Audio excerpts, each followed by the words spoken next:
हुजूर को दफन करके लौटे, तदफीन से फारुग हुए, कब्र मुबारक में उतारा, हुक्म पूरा किया। कहते हैं वापस आए तो जनाब अनस से सैयदा फातिमा कहने लगी, अनस तूने भी मेरे रसूल पे मिट्टी डाली है, अनस तेरी जुर्रत हो गई थी। फरमाते उस वक़्त फातिमा का पहला आंसू गिरा और फिर 6 महीने हुजूर के बाद हयात रही, मैंने उसके आंसू ही गिरते देखे।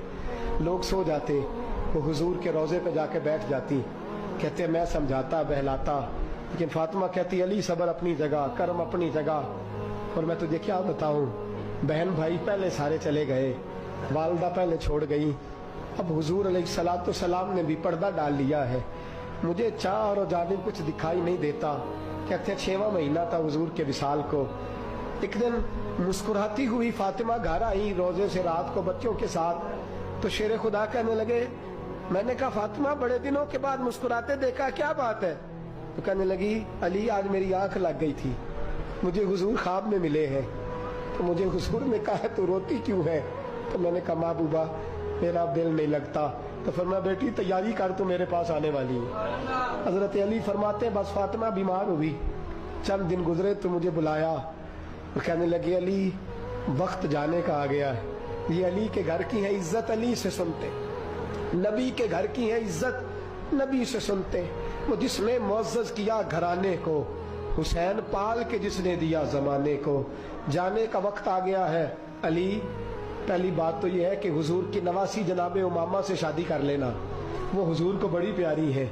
और दूसरी बात यह है कि मेरे हसन हुसैन इनका खास ख्याल रखना। और तीसरे लफ्ज कहे तो हजरत अली तड़प के रोए, कहने लगी मैंने वक्त गुजारा है, आपकी हुकूक मेरी जिम्मेदारी थे, मैं इंसान थी भूल जाती थी, अगर मुझसे कहीं कोई कमी रह गई हो तो मुझे रज़ाए इलाही से दरगुजर करना, कहीं मैं हुजूर के सामने जाके शर्मिंदा ना हो जाऊं। शेर खुदा करम अल्लाह ताला वजहुल करीम फरमाते मैंने हाथ थामा और मैंने कहा फातिमा अली का बड़ा मर्तबा था, पर जो तेरी निस्बत से कमाल था वो तेरा ही था। तू कैसी बात करती है, तूने तो हद कर दी, शहजादी होके मेरे घर में खादिमों की तरह रही। हजरत फातिमा रज़ियल्लाहु ताला अन्हा का दूसरा हुक्म ये हुआ कि मुझे रात को दफनाया जाए। और फरमाया मेरे पहले मदीने में ऐसा नहीं होता था, ये हजरत फातिमा ने सबसे पहले कहा। फरमाया मेरी चारपाई के साथ लगा के ना शाखें, चारपाई के साथ तो ऊपर ला के उन्हें ऊपर से बांध देना और उन शाखों के ऊपर एक कपड़ा डालना, मेरे कफन पर भी किसी की नजर न पड़ जाए।